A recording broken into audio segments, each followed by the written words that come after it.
Tem um vídeo que eu estava devendo aqui, que é uma lista de dúvida.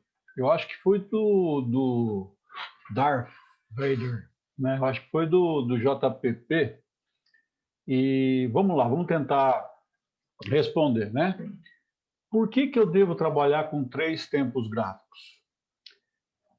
Por que três tempos gráficos? E aí a gente faz uma abstração da teoria de Down, né? Que a gente trabalhou isso no começo do treinamento, né? Down percebeu que existia uma tendência maior, que ele chama de primária, uma tendência secundária e uma tendência terciária, né? Que ele compara isso a maré, as ondas e as marolas, né? Então, a gente trabalha em três tempos gráficos para poder ter minimamente uma visão próxima do seu estado de operação, ou seja, se você está fazendo day trade, você precisa entender em que tempo operacional você costuma trabalhar as operações. Se é no 60, no 5, no 1 minuto, se você é scalper, se você é swinger, se você que tipo de perfil que você tem para você poder escolher os seus tempos gráficos. Vou dar um exemplo dos meus. Position, o meu estratégico, e aí eu chamo de estratégico, tático e operacional, o que vem da abstração da tendência primária, secundária e terciária, tá certo? Então, meu estratégico para o position é mensal, meu tático é o semanal e o meu operacional é o diário. Então, eu faço as operações de position quando encerro o dia. Meu swing, meu estratégico é o semanal, eu olho o semanal para verificar tendência e direcionamento. Meu tático é o diário, minhas entradas são feitas nos 60 minutos. Assim como o meu day trade, o meu estratégico é o 60 minutos, o meu tático é o 15 minutos e o operacional é 5. Ok? Como faço para definir a tendência em cada time frame? A tendência em cada time frame a gente discutiu isso ontem, né? Mas você pega o último, os dois últimos topos e os dois últimos fundos, tá? Então, para a gente fazer uma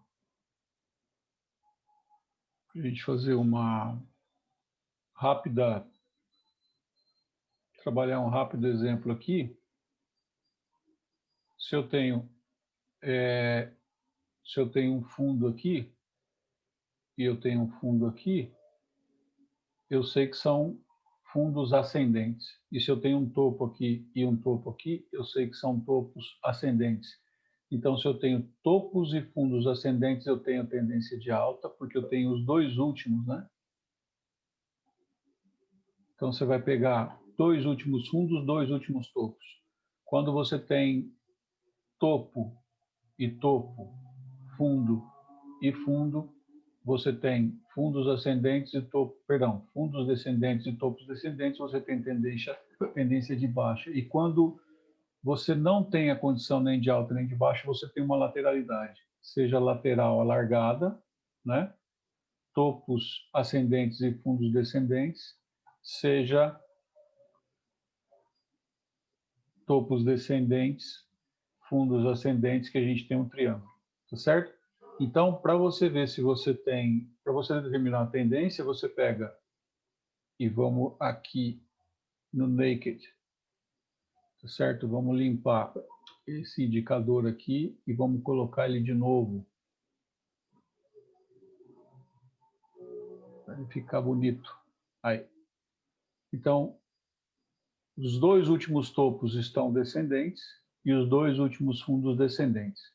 Nos 5 minutos eu tenho uma tendência de baixa, tá certo? Porque é os últimos dois topos e os últimos dois fundos que você determina a tendência. Ok? Qual das figuras é mais importante para uma tendência? Qual das figuras é mais importante para uma tendência? Os canais. Isso é o que determina uma tendência, tá? Quando você desenha um canal de alta ou um canal de baixa, você vê claramente que existe um zigue-zague e um pivô, ok? que devo dar mais importância à tendência de qual time frame? Do tático. Do tático. Porque é o tático que você vai seguir, tá? As suas operações, você deve seguir o tático. O estratégico, ele é grande. Então, se você pega um pullback no estratégico, eu estou indo contra a tendência do estratégico, porque a tendência é de alta, mas o pullback dele pode chegar a 22%, 25%. Então, você não pode ficar de bracinho cruzado, porque nem todo mundo está com o seu salário no CLT, tal. Quem vive de mercado precisa arrumar a operação, tá? Não é arrumar a operação, mas entender que se pode fazer dinheiro, inclusive, num pullback, tá bom?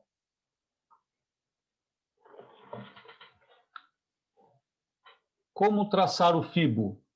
A gente traça o FIBO identificando uma pernada, identificando um fundo e identificando um topo. Se eu tenho uma pernada, é possível que eu vá ter uma correção. Então, toda vez que eu tenho um impulso, seja para cima ou seja para baixo, você tem a possibilidade de traçar um FIBO. Não existe FIBO certo, não existe FIBO errado, desde que você identifique um fundo e um topo para poder chamar de seu, né? Para poder traçar o FIBO, certo? Então, você identificou uma pernada, ele começa a corrigir, opa, eu tenho FIBO. E para que eu traço o FIBO? FIBO precisa ter propósito. Eu traço o FIBO para trabalhar as retrações. De como eu trabalho as retrações? 2376 são as retrações que eu costumo trabalhar dentro de uma pernada, ok? Quais são os níveis de FIBO? Quais níveis de FIBO são os mais importantes? 23, 76, 111 e 161. Quem é importante também? 127, porque quando toca o 127, significa que as extensões da pernada anterior, elas têm grande chance, grande probabilidade de chegar a 141 e a 161. Por que eu citei esses caras, 23, 76, 111 e 161? Porque eles são starts de operações. Porque a partir deles, eu tenho grande chance de do 23 ir para o 76, do 76 para o 23, do 23 ir para o menos 11, que é o espelho do 111, do 111 voltar para o 76. Então, você começa a trabalhar dentro do que o preço te proporciona. Tá ok? Número 7. Qual a dinâmica do FIBO? Como é que é? Qual a dinâmica do FIBO como os preços? A dinâmica do FIBO, ela trabalha basicamente como o mercado trabalha, né? Então, você tem uma pernada aqui, né? Vamos aproveitar até essa...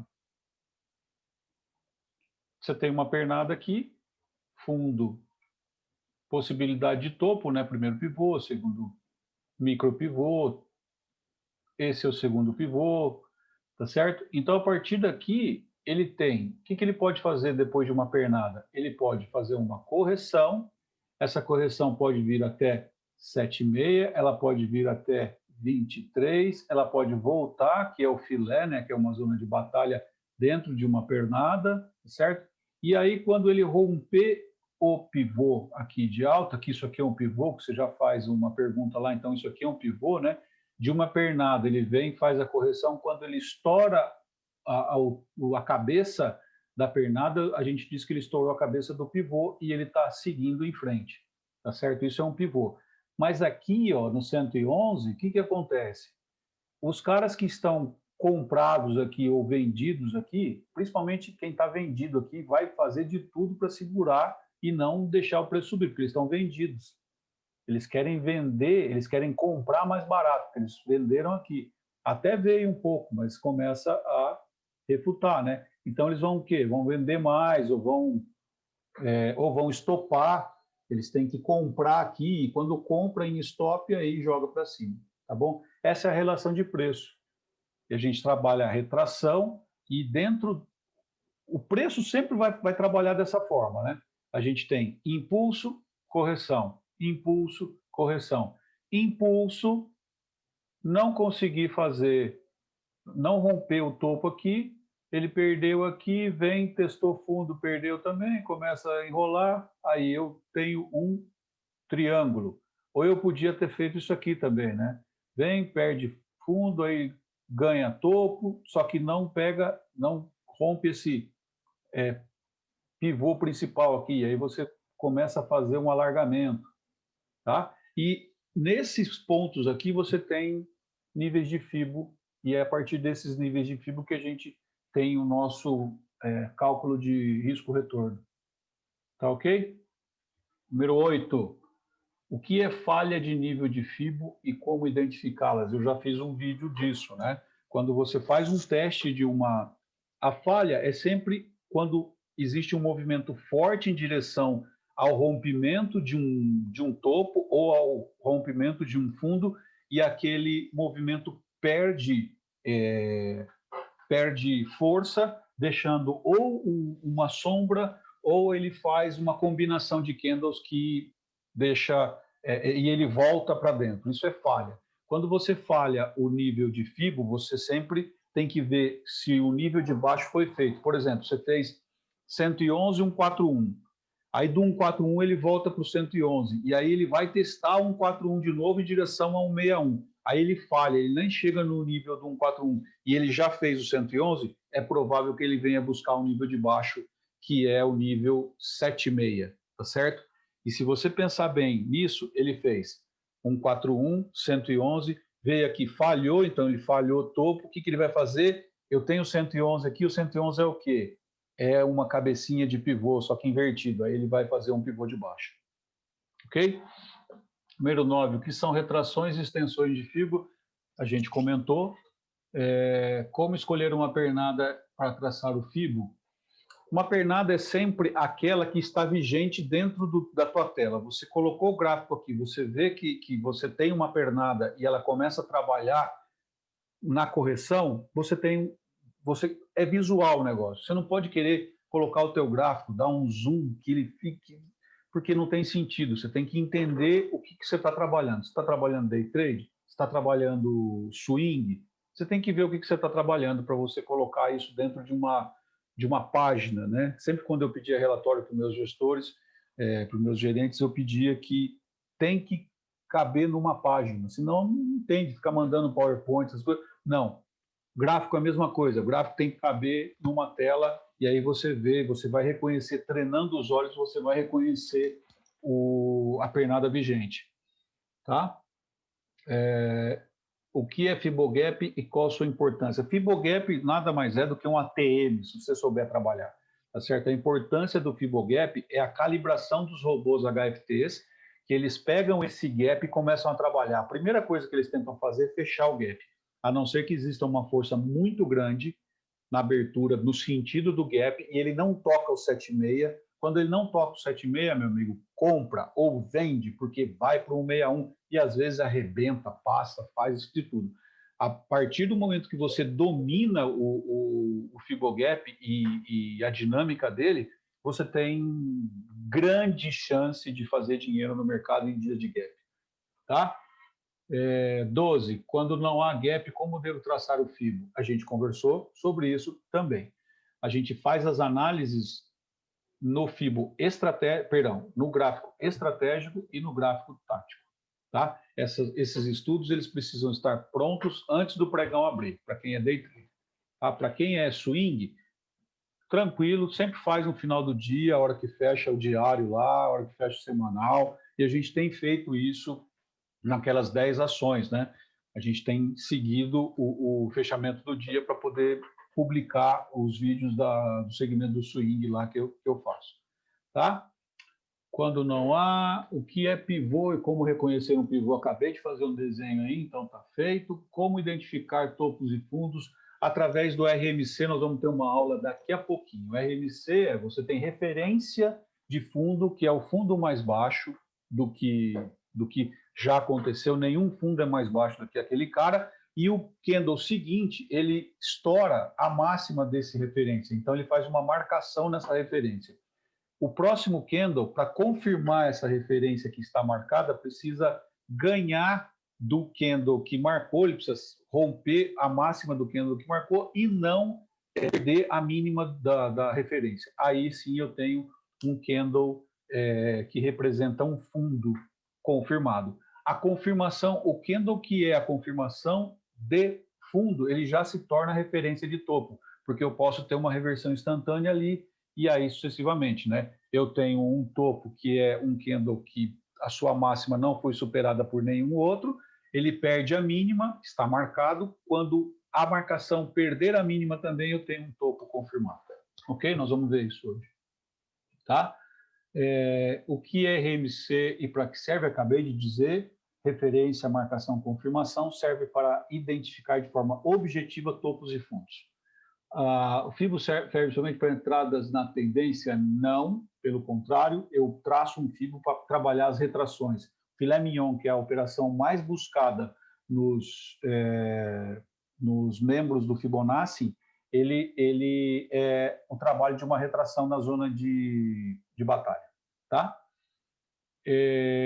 O que é risco-retorno? Risco-retorno é o seguinte, é o ingresso que você paga para assistir o show. Não importa se o show vai ser um show de terror ou se uma maravilha que vai te encantar e marcar você para o resto da sua vida. Então, por exemplo, você paga R$50 para entrar e você pode ganhar um espetáculo de R$500.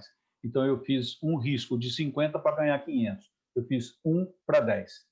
Então, risco-retorno é o risco que você tem de perder contra a chance que você tem de ganhar. Imagina que você coloca um stop de R$10 para ganhar 30. Então, você fez um risco-retorno de 10 para ganhar 30, 30 dividido por 10, 3 para 1. Tá? Isso é risco-retorno. Como utilizar o FIBO para gestão de risco-retorno? Ora, se uma operação começa no 7,6 e o próximo alvo dela é 111, eu tenho que medir do 7,6 ao 111 e verificar quantos pontos está me dando. Vamos dizer que seja do índice. Está me dando 300 pontos. E qual é o candle, qual é a formação aqui logo abaixo do 7,6, porque se ele perder o 7,6 eu posso ir lá para o 23, eu aguento. 150 pontos. Então eu estou fazendo um trade de risco-retorno 2 para 1. Eu estou apostando 150 pontos de segurança, eu encerro o meu trade se bater 150 pontos, se ele vier contra mim, para eu ganhar 150, se eu estiver certo na minha leitura, ele vai do 7,6 ao 111. Então, eu uso os níveis de FIBO para posicionar o meu stop e para poder ter a probabilidade de um ganho, tá certo? Como utilizar o FIBO? Em quais níveis de FIBO há mais probabilidade de retorno maior que risco? Aqueles que eu falei para você, 23, 76, 111, 161 no contra-trend para 111, desde que exista configuração para isso. Tá? FIBO é operacional, ou seja, basta inserir uma ordem. Eu me recuso a responder isso, que a minha vida inteira eu venho falando dessa porra aqui. FIBO não é operacional. Olha para dentro dos meus olhos. Não é operacional. Não vá fazer isso. FIBO não é operacional. FIBO é um sistema de alvo. Tá?